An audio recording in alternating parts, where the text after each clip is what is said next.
Hi, I want to make this video submitting a rebuttal to rebutter to make a point of how important I think this software is. This article came out 2 days ago, um, published by it's an article by David Rose, and it makes a number of extreme claims which are between irrelevant and outright fabrications and wrong. And it's really frustrating to watch how these sorts of articles can get published by one journalist and then spread from this paper to another paper to another, and then all over the internet. So just want to analyze exactly what's wrong with this article. I found there's been a specific rebuttal written to it by Dana Nucitelli, and what we're looking at is there's a claim that it's now global cooling, and it's made and stated several times as if scientists are now calling it global cooling. We've changed our minds. Science, we've had it all wrong. We now think, as a scientific community, the global warming has stopped and it's global cooling. That's what this article is trying to convey, and it's basing it on the fact that the Arctic ice cap has grown by 60% in a year. Look at that. We're adding ice to the Arctic ice cap. This is a huge fabrication of the evidence. Yes, the Arctic ice cap has grown by 60%, but it's so irrelevant that this article is based on nonsense. And I just don't take my word for it. I want to show you a quick graph which demonstrates exactly what I mean here. This is what we're looking at, the size of the Arctic ice shelf, and you can see how every time it goes up, look, it's a recovery. It's a recovery. We're going less, oh, recovery, recovery, recovery. And that was the end of last year. Okay, that's where we were at. This is what has happened to our Arctic ice sheet over the last 23 years. Okay, that's where we're at. Can you guess what's happened 2 days ago? A few days before the summer minimum has been reached? Look at that. Recovery. 60% growth, putting us at well below the average for the past 20 years. The trend is clear. The trend here is clear. The fact that it keeps having these spikes go up, that's just regression towards the norm. That's understood, it's expected, it's part of the process. So this is known. This is so very known. David Rose knows this, but he's published this article to get a response. So lots of ice has been added. We know. We expect it. That's not a problem. BBC reported in 2007 that it'll be free. Great. The BBC can report whatever they want. The BBC is not a scientific body. And then there's this claim the UN changed their process. So we have a rebuttal, which that one down a little bit lower. Rose and Dixon invented an IPCC crisis meeting. This claim made both articles, even though Ed Hawkins noted, I told David Rose on the phone and by email on Thursday about the IPCC process and lack of crisis meeting. Unfortunately, that didn't stop David Rose from inventing this meeting. So he's completely made up that the IPCC has changed their process and having a crisis. So this whole thing is fabricated, and he knows it. He spoke to the people involved, they told him what's going on, and he published the article. So this is, when you compare all the details in this point-by-point strong rebuttal of this article, it's really apparent how this is just fabricated and sensationalist nonsense. But what happens is this was published just after midnight, so the very beginning of the 8th of September. And then by 10 a.m. it was copied onto the Telegraph. So Hayley Dixon's taken that article, referenced it in this link here, the Mail on Sunday, and just basically copied all of the claims and assumptions and arguments presented in it. Very little journalistic action being done. It's just a copy of the Daily Mail. That's happened. And then what happens? Syracuse.com copies it again. According to the Telegraph. Boom, let's just copy it. A leaked report, 60% growth. We're heading for a period of cooling that will not end until the middle of the century. That's all straight from the Daily Mail. Some scientists, some eminent scientists believe we're heading for a period of cooling. One of these articles,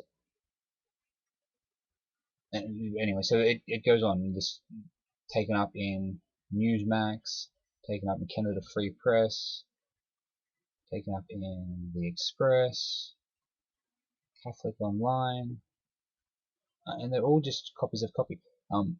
It gets copied so badly that when MSN published it, they actually claim that the UN suggests that this cooling could last until the middle of the century. So they're saying the IPCC says it's going to last to the end of the century. The Daily Mail started by saying some eminent scientists believe it will last to the end of the century. So the story gets changed. Chinese whispers all the way. So anyway, this story has just spread all over the internet, verbatim, with errors, whatever the case may be. It's just spread. They don't actually need to do the research themselves, and they haven't bothered checking. So I think it's incredibly important that we have applications like rebuttr, which ideally these journalists might actually refer to and find out. So there's no rebuttal on this yet, but we've got rebuttals on this article. And ideally these journalists will actually start using rebuttr and see that we've got, there are responses to this, and this article is bad journalism. It's terrible. It's bad for society. It's pushing a particular biased agenda, and it needs to be known. So I'll quickly submit this rebuttal. This is a source page, and all of these pages are just copies of that one article. So we can just quickly and easily click through them all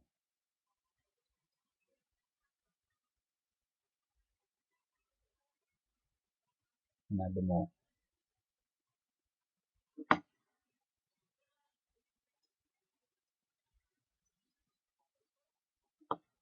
Okay, that's all of them. I'm sure there's more out there. This will have gone much wider than this, but they're the ones that I found in a quick search that I did.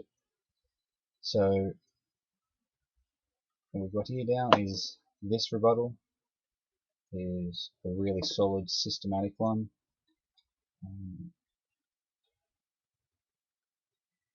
I'm going to use this as the comment, showing a misrepresentation until you can verify it yourself. We've got climate change and global warming, global cooling, even. Science. And I'm calling this a direct because it directly responds to the original articles from which all the others have been copied. We've also got an article here, just another rebuttal. That's why is going to contain a kernel of truth, because yes, there was 60% rebound. It's irrelevant because last year was at the low point. So and then we've got this article in the Slate, which also by Phil Plate, explaining how the Mail on Sunday. So these claims are at best misleading. And then we've got another one in the Carbon Brief.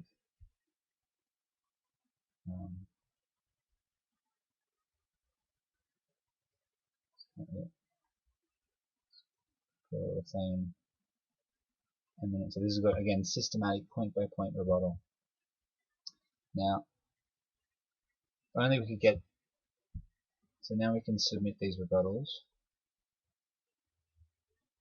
4.7 million people reading the Mail, and it's publishing things like that. It's just impossible. It's atrocious.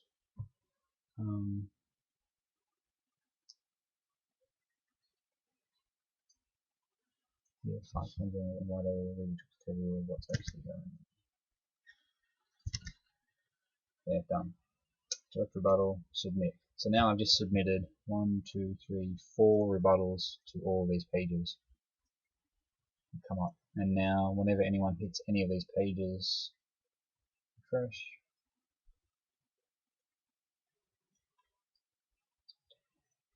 This page has 4 rebuttals.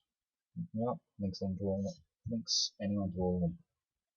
We've got to get this software in front of these journalists because we can't keep having bad journalism, bad information, erroneous claims, irrelevant claims, passed off as if it's scientific, passed off as if international bodies of scientists are agreeing with it, and it just being allowed. It undermines the public's knowledge and political process. That's all for this rant. Bye.